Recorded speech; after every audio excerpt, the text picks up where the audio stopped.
Yeah, I mean, I think he's probably the best card in Blackrock. I've actually played some. He seems just really strong.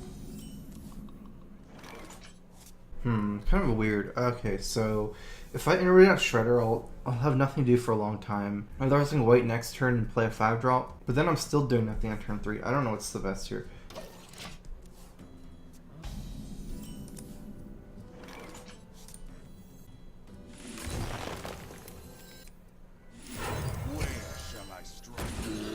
I'm gonna play this way though, because I think I get more minions out in the long run this way. I get to stagger some of my 5-drops since I have 3 5-drops right now. I want to like at least coin or iterate out one of them, even if I'm still not doing anything this turn.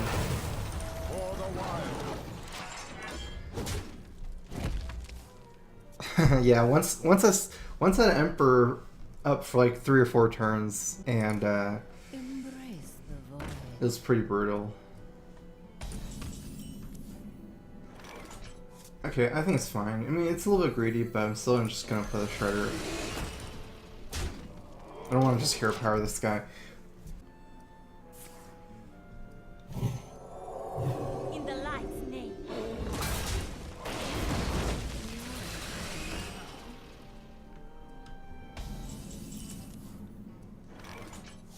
As the master wishes.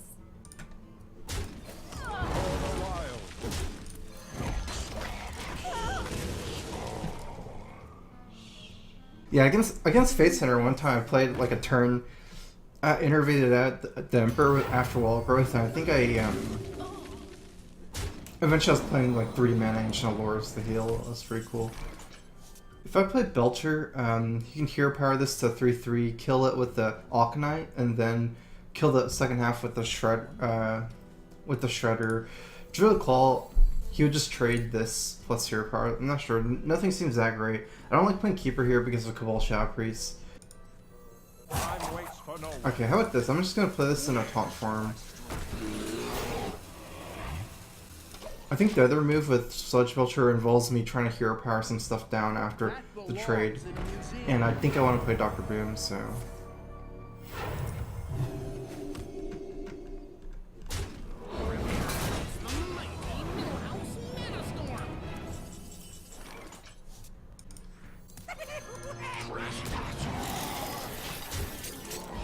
I could have traded with the Alkani. I left the before one, played the Sludge Belcher, but that's too weak to Shadow Madness, I think. Let me change your mind.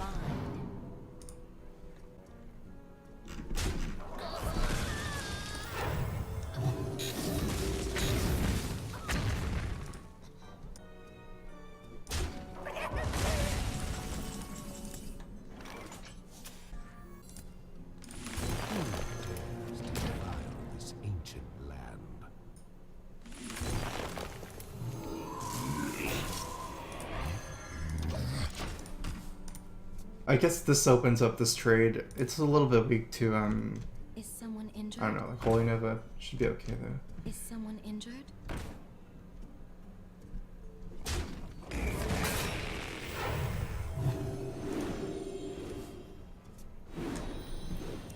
The spirits be restless.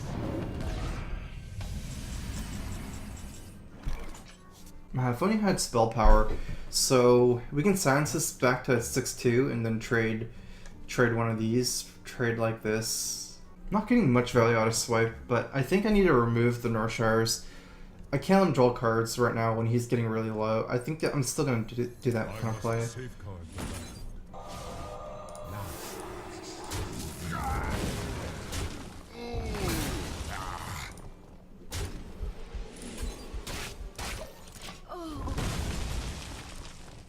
I dream and the world trembles.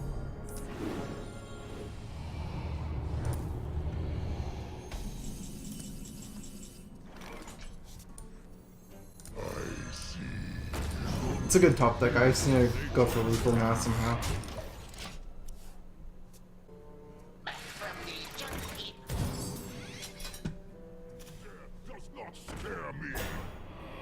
Oh, can you really silence off the Vol'jin swap on Cenarius as well?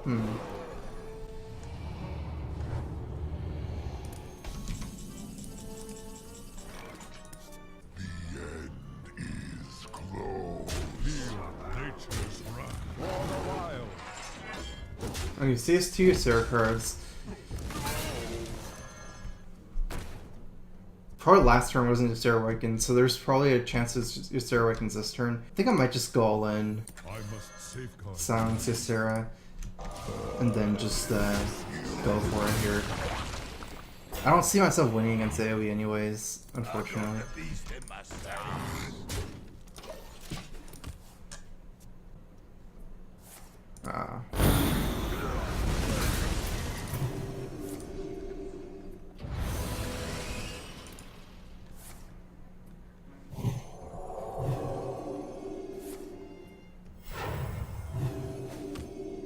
I can see.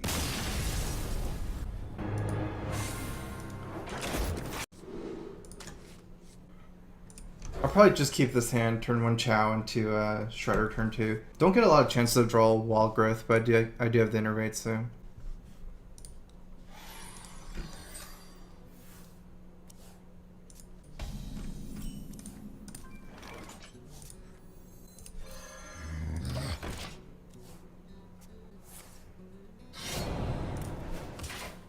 I'm trying to think with this hand what to do here. Whether to play Loatheb this turn, and then probably Hero Power turn 3 and Shredder turn 4, or just play the Shredder here, Innervate Shredder, and then coin out Keeper, but then I won't have another 4 drop.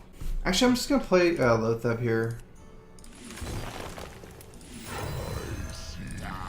The good thing on Loatheb is it locks out Deadly Poison for the Zombie Chow. I think it's generally better to play it as late as possible, since it locks out more of their mana. This way I'm only really stopping 3 mana, but and also if he has a 3/3, you can just play it, but I figured it's pretty big to stop Deadly Poison, and it's actually hard for me to deal with a 3/3 if I drop the Shredder, because then I have a 2/3 and a 4/3. And I could coin out the Keeper, but that doesn't really stop the 3/3 either, so this way I can just trade the Loatheb into a 3/3.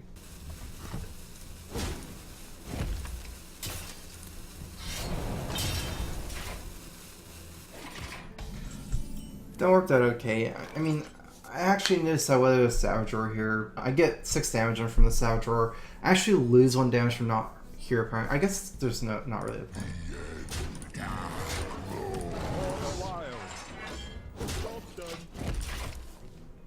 Sometimes if you have enough guys, I think if I had a 3rd guy I would just Savage Roar, because if you have 3 guys, that's the same amount of damage from Savage Roar as comboing it from Force of Nature and having no board.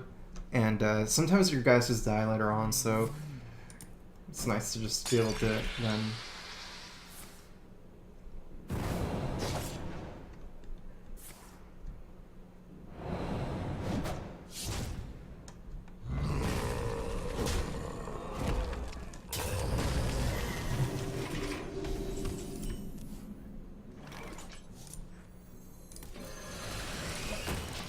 It's a pretty good top deck. Now all I need to do is to get him to 14 by turn 9.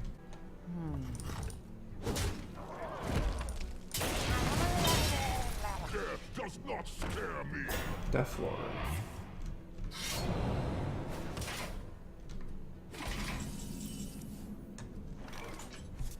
I'm actually tempted to Savage Roar through this with Wrath. Let's see. 1, 2. Savage Roar is 4 damage. 2 plus 4 is 6. Wrath is enough. I get a minion out as well, because I kind of have nothing to do, and I'd kind of rather have a minion here. I mean, I have to do something. It makes sense. I might even want to split up the combo next turn with just this kind of hand. Can't really wait until turn 7, especially against the Deathlord. Time waits for no war the wild. Job done.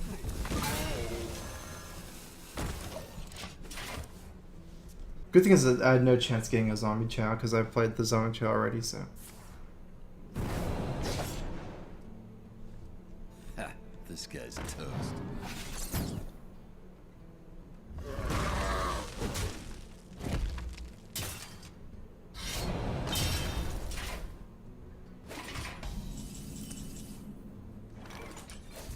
For the wild. I must safeguard the land.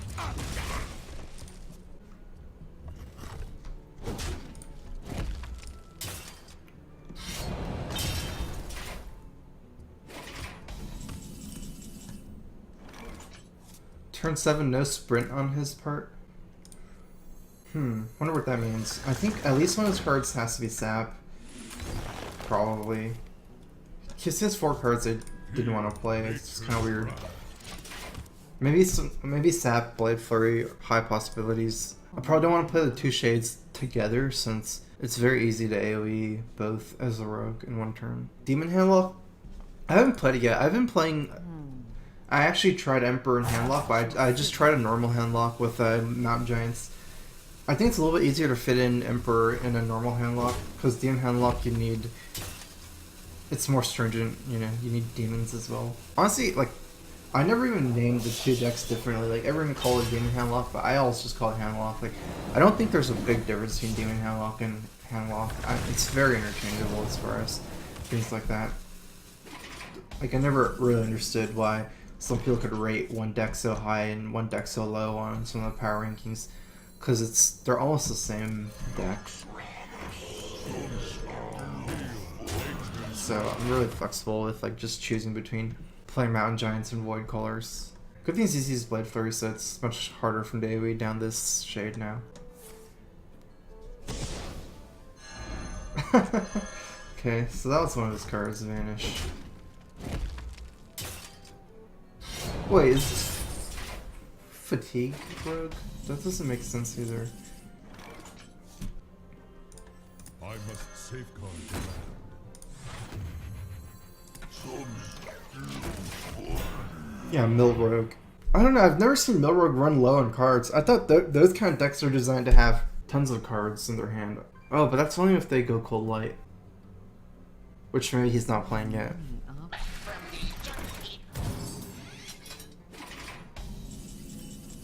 Oh, good thing is that's like a free win for Druid, I think.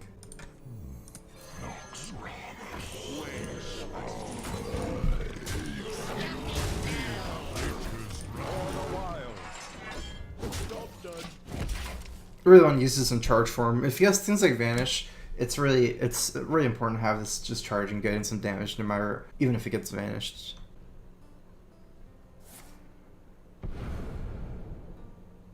Yeah, I added an Azure Drake to this because I feel like if you're using Emperor Thaurissan, you kind of need to have a big hand size most of the times. I had like a Harrison on my old mid-range one, but sometimes against non-weapon classes it doesn't help you get your hand size bigger. And then Emperor Thaurissan, it's a little bit weird if you have very low amount of cards in your hand, so like you don't get as much value from it. This guy's toast.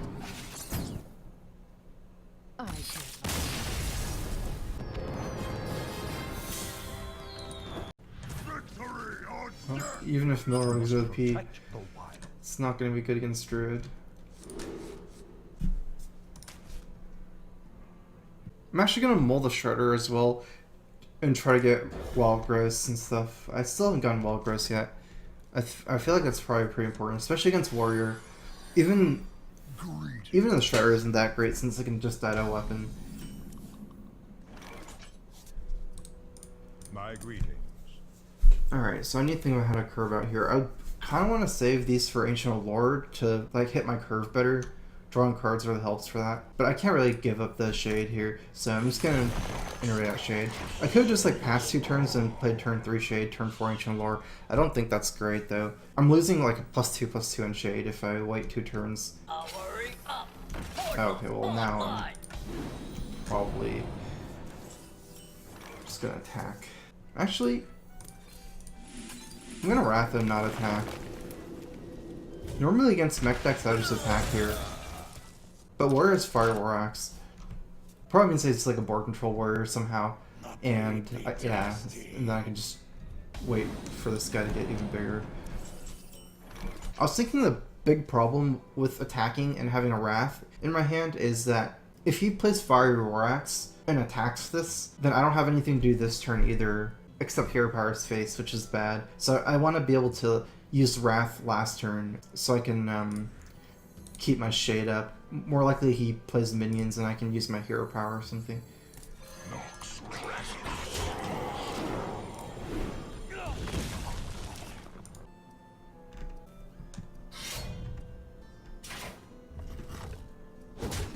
Should be okay. I top deck really good. For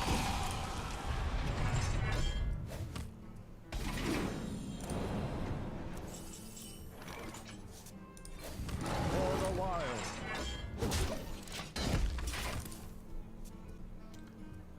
I see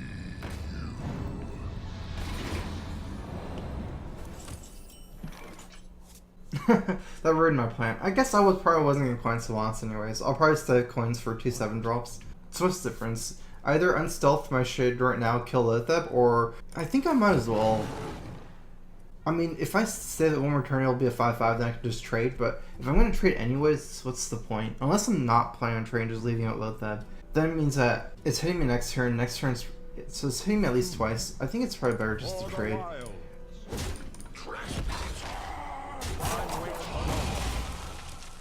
Because if I coin out a 7-drop next turn, he can hit me again. There's also things like Sludge Belcher. I'm not sure if it's better to keep it stealth against Belcher or not. Because the 5/5 is good against Belcher, but then I'm leaving up his Lotheb even longer. I have no time for games. Now with Pilot Shredder drop, I feel it's better to play Solanas here compared to Dr. Boom. It's a stronger minion. I mean, it's not stronger, but Face the mana. it's good because I steals 2-drop if he just trades.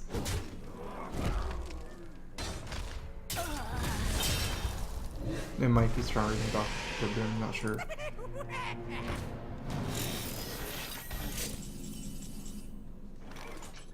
So I can actually swipe and remove his whole board, but then I still give up initiative here. Yeah, I think I will. Like, it's too risky. Dr. Boom might be a stronger move, just to drop my own Boom and trade like this first, but I might have Execute.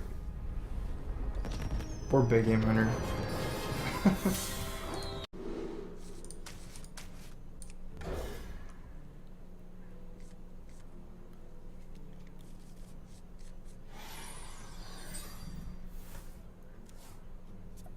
Kind of a cool hand with the curve. It's like as good as you get with that wall growth and innervate.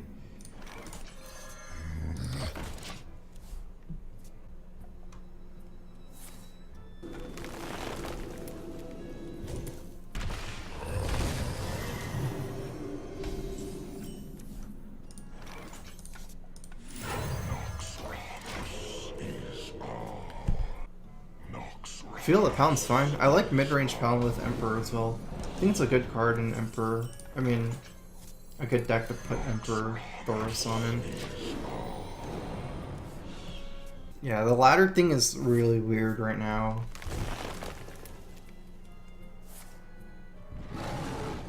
I think it's because there's like so much of the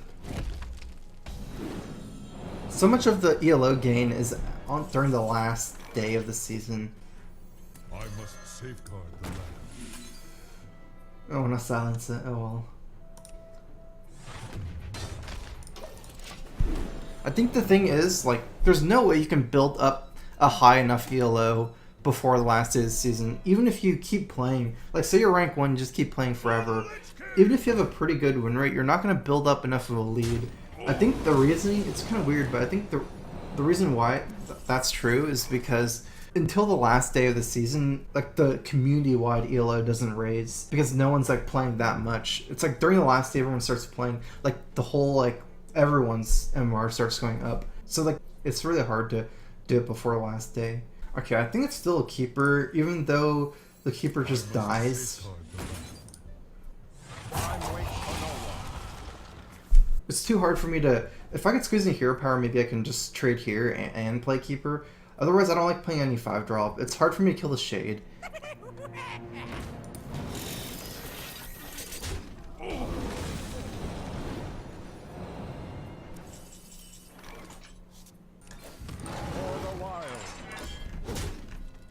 Let's see what the Bimbot goes for. I think that's probably worth it.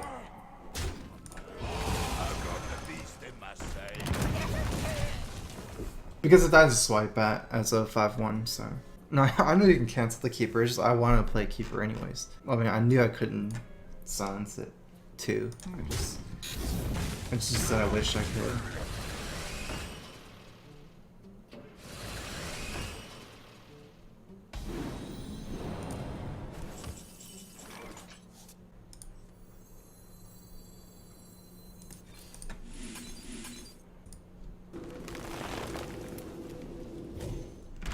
I'll probably put Belcher here. Let's see what if that's good.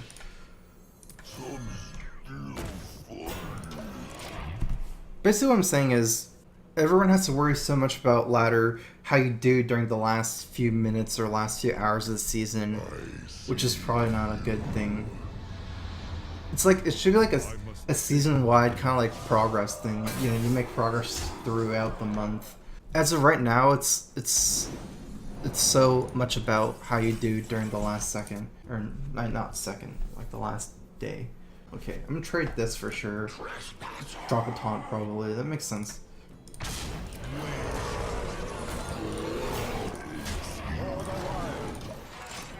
It's not a great turn about that if he has BGH anyways.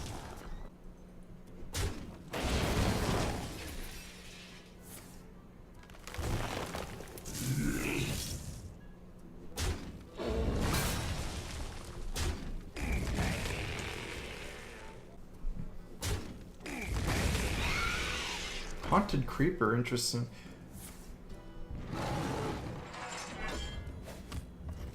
I think I should win this game just purely from running him out of cards. What to do?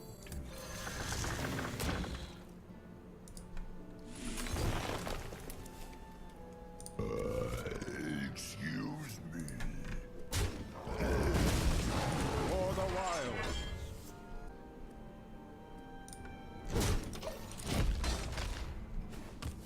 Actually, maybe I should value my life more, not take the 1 damage, just because it's against Druid for combo. I was thinking I can hero power this creeper down and then swipe. I might not want to attack an Ancient Lore into it. That's a lot of wasted damage.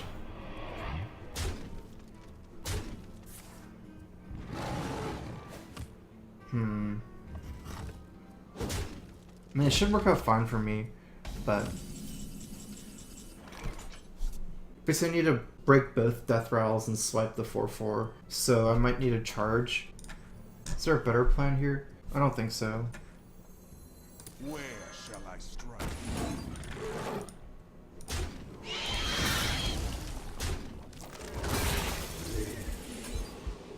I can see.